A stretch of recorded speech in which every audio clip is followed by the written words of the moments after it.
Good morning student. देखिए, previous class में हमने वर्क के बारे में डिस्कस किया था। हमने ये पढ़ा था कि जो वर्क है वो किन किन फैक्टर पे डिपेंड करता है। पॉजिटिव वर्क और नेगेटिव वर्क क्या होता है। इसके अलावा वर्क के लिए हमने ऐसा यूनिट और उसकी CGS यूनिट के बारे में भी डिस्कस कर चुके थे। लास्ट टॉपिक था, हमने वर्क के डायमेंशन के बारे में भी डिस्कस किया था। अब देखिएगा, एक छोटा सा नोट डालना है आपको, फिर उसके बाद हम वर्क के बारे में वर्क को खत्म करते हैं कि area of force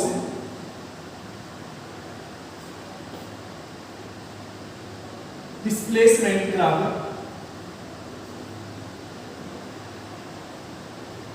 area of force displacement graph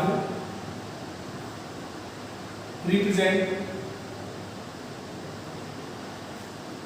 magnitude of work.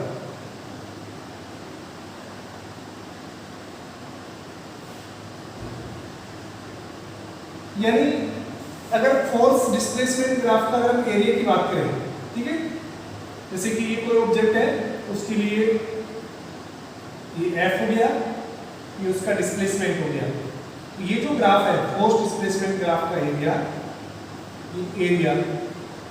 ये किसको डिनोट करेगा? वर्क को।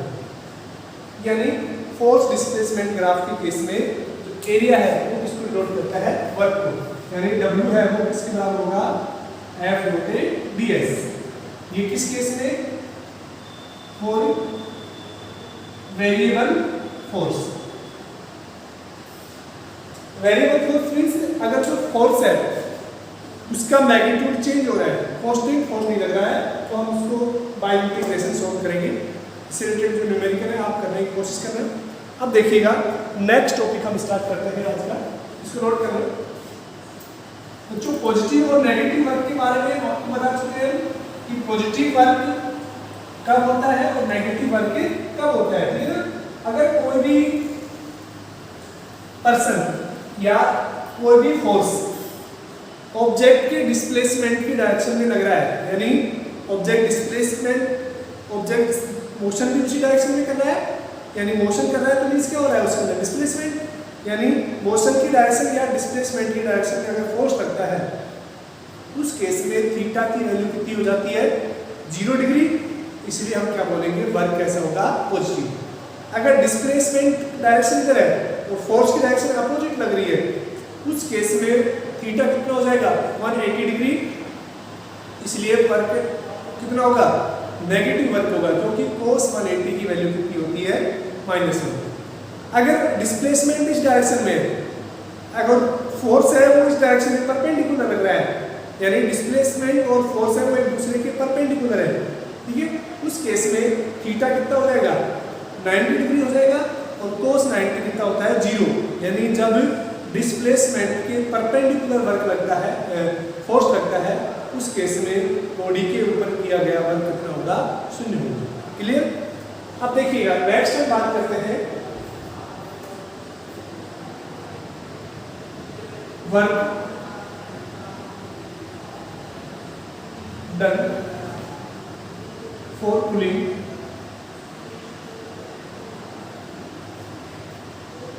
ए स्प्रिंग। यानी एक स्प्रिंग को पुल करने में कितना वर्क करना पड़ेगा? देखिएगा, मान लेते हैं कि ये कोई एक रिजिड सरफेस है, ठीक है, यहां पर एक स्प्रिंग जुड़ी हुई है इस तरह से, और इस स्प्रिंग के साथ एक ऑब्जेक्ट जुड़ा हुआ है जिसका मास कितना है? क्लियर? मान लेते हैं कि जो स्प्रिंग का कांस्टेंट है, स्प्रिंग कांस्टेंट है, वो कितना है? K के बराबर है। समझ में आया कि एक रिजिड सरफेस से एक स्प्रिंग जुड़ी हुई है और उसके साथ एक बॉडी जुड़ी हुई है जिसका मास कितना है? M। और स्प्रिंग कांस्टेंट है वो कितना है? K। यानी K यहाँ पर क्या है? Spring constant. अब बच्चों हम क्या करते हैं? इस ऑब्जेक्ट को इधर खींचते हैं, फोर्स लगाते हैं और हम मान लेते हैं कि ये ऑब्जेक्ट है, यहाँ पर हो गया,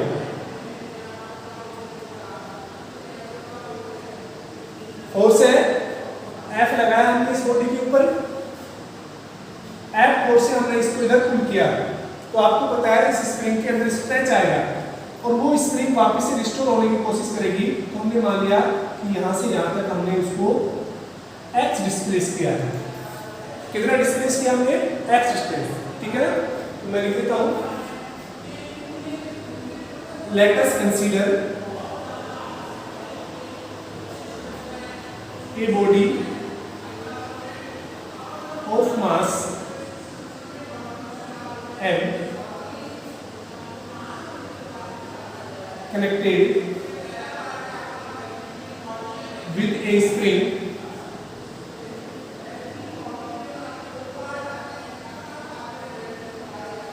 that spring constant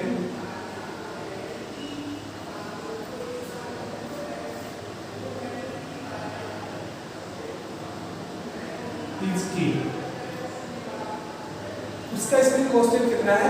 k है, ठीक है। Then we pull that object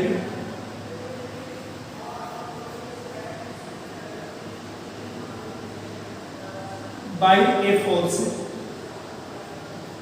F, then by hook load,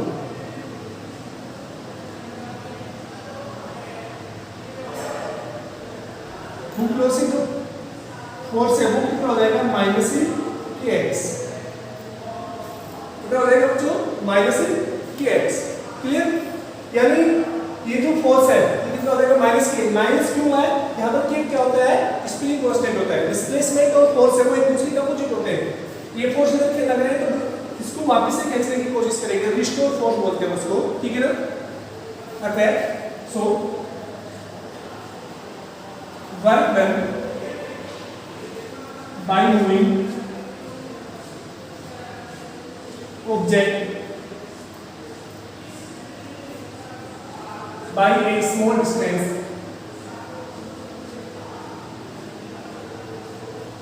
dx।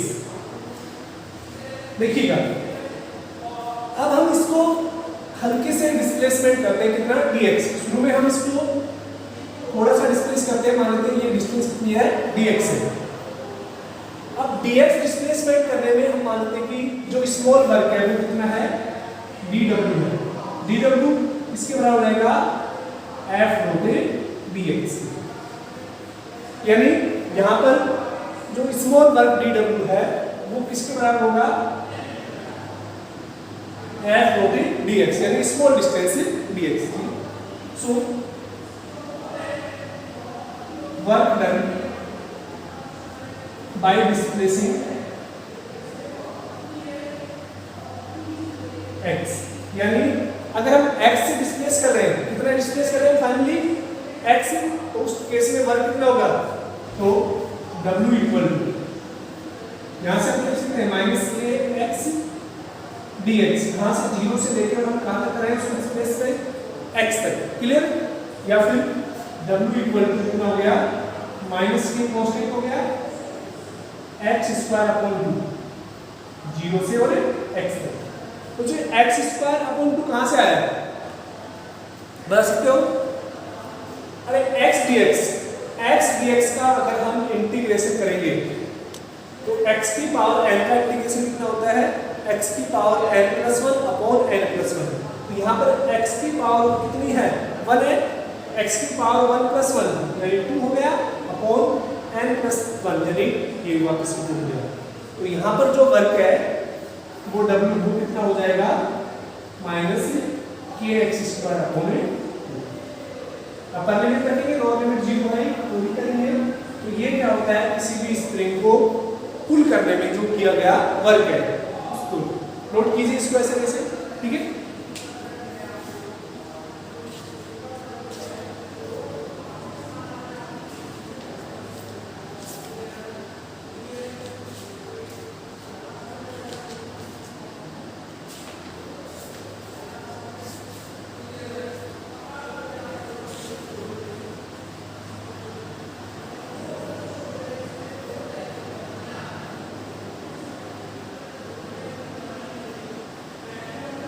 हो गया होगा?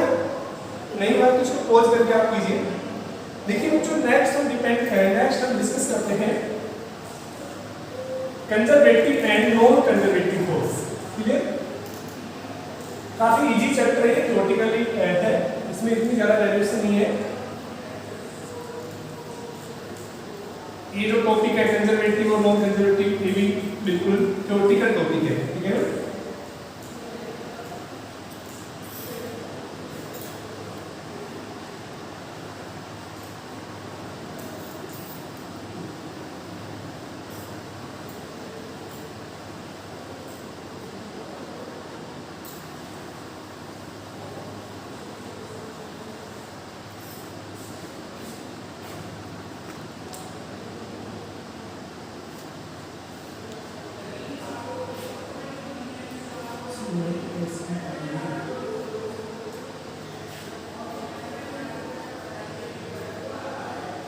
देखिए बच्चों, नेक्स्ट हम बात करते हैं कंजर्वेटिव फोर्स।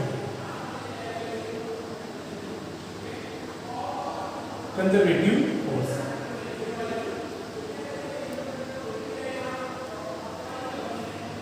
कंजर्वेटिव फोर्स क्या होता है?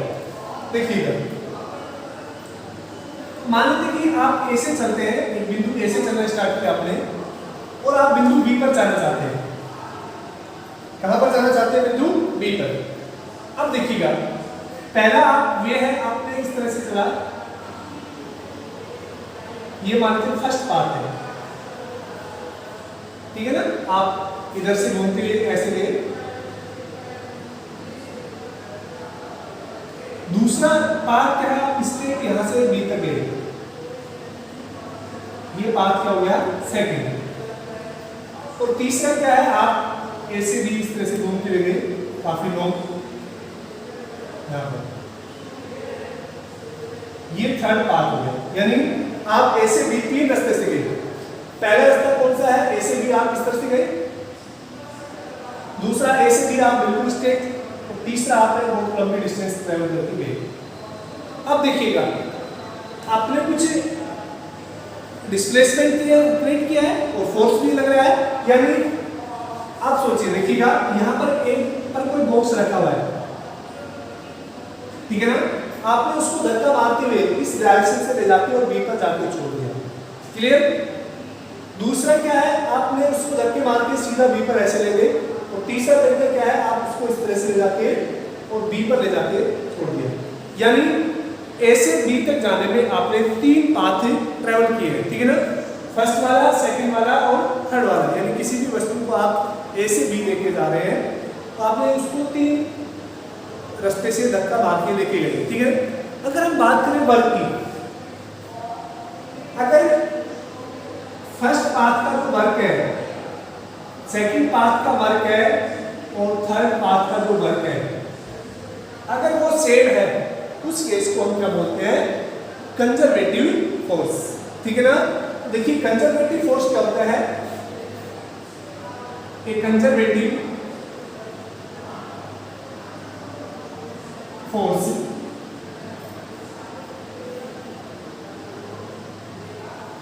इज दैट फोर्स, सो इसको कंजर्वेटिव वर्क के नाम से पढ़ेंगे, ठीक है? फोर्स भी होता है, लेकिन यहां पर हम किसके नाम से पढ़ेंगे इसको? वर्क कर। एक conservative work is that work which not depends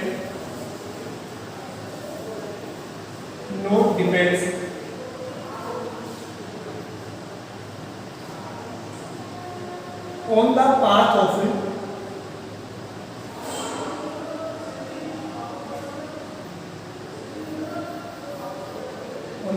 of displacement.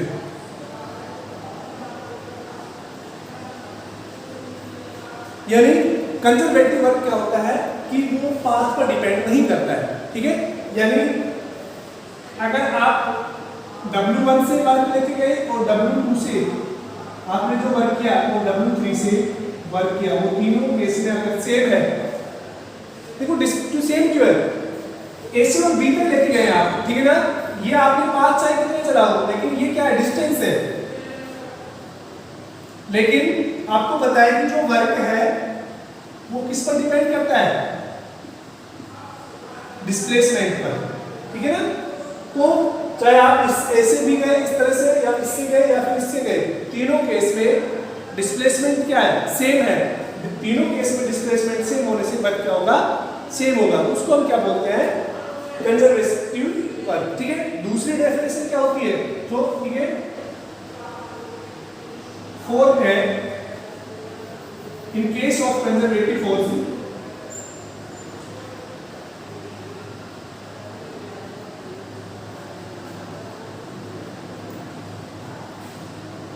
Net work या टोटल वर्क, ठीक है ना, टोटल बोल सकते हैं, net work done in A complete cycle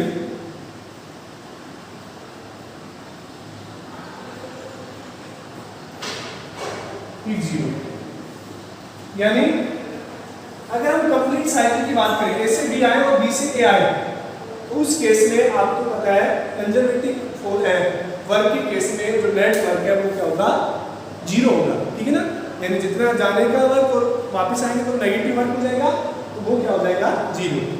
समझिए कंजर्वेटिव वर्क केवल डिस्प्लेसमेंट पर डिपेंड करता है, पाथ की जिस पाथ से आप ट्रेवल करके गए उसके ऊपर डिपेंड नहीं करता है।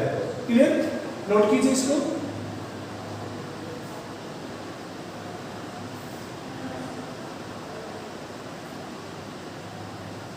नेक्स्ट बात करते हैं हम नॉन कंजर्वेटिव फोर्स। तो बच्चों जब आप कंजर्वेटिव फोर्स समझ गए तो नॉन कंजर्वेटिव फोर्स तो आप इजीली समझ जाएंगे। क्या होता है non conservative force?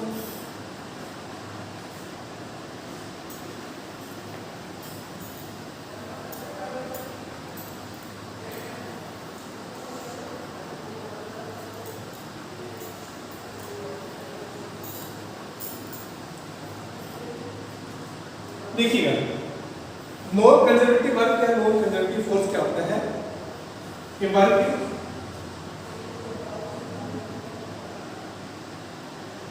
That depends on the path of a body known as non-conservative force।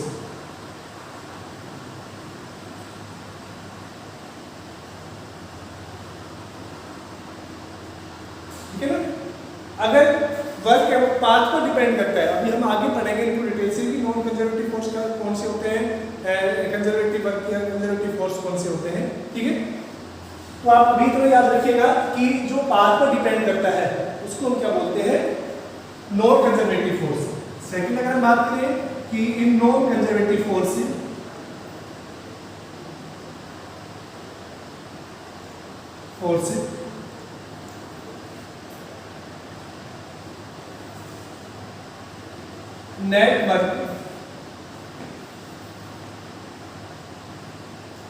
Network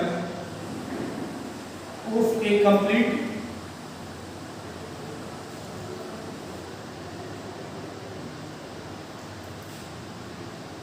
note be zero. यानी नॉन कंजर्वेटिव वर्क के केस में जो नेट फोर्स है या नेट वर्क है वो क्या होता है, जीरो नहीं होता है, ये ध्यान रखना, क्योंकि वो पाथ पर डिपेंड करता है। तो अगर आप अलग अलग पाथ से जाएंगे तो वर्क क्या होगा आपका अलग अलग होगा। क्लियर, इसको लिखिएगा।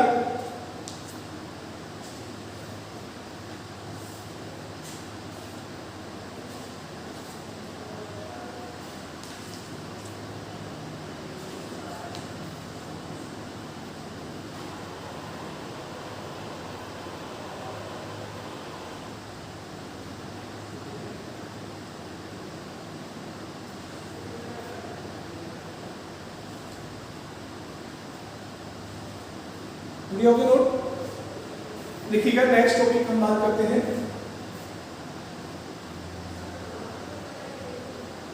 Work energy theorem.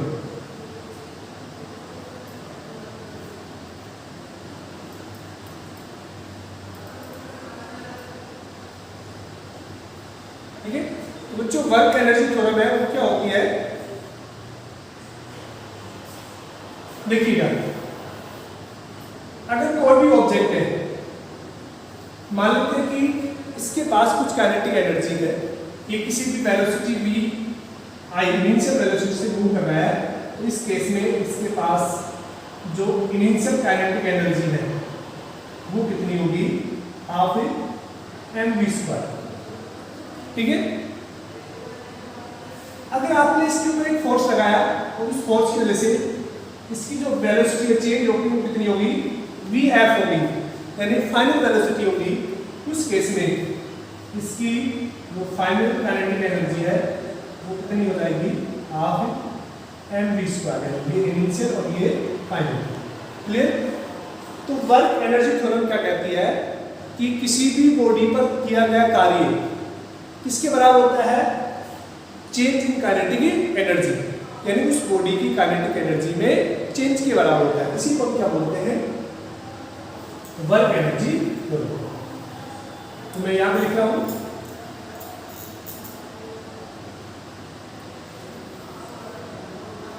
The work done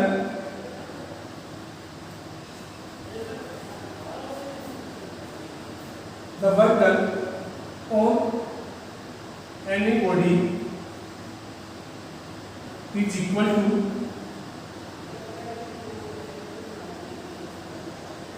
change in its kinetic energy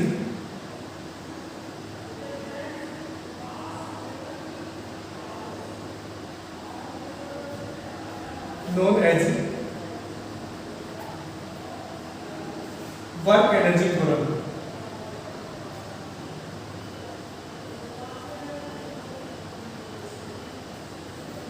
किसी भी बॉडी की जो काइनेटिक एनर्जी में चेंज है वो क्या कहता है, वर्क एनर्जी थ्योरम। ठीक है। So by work energy theorem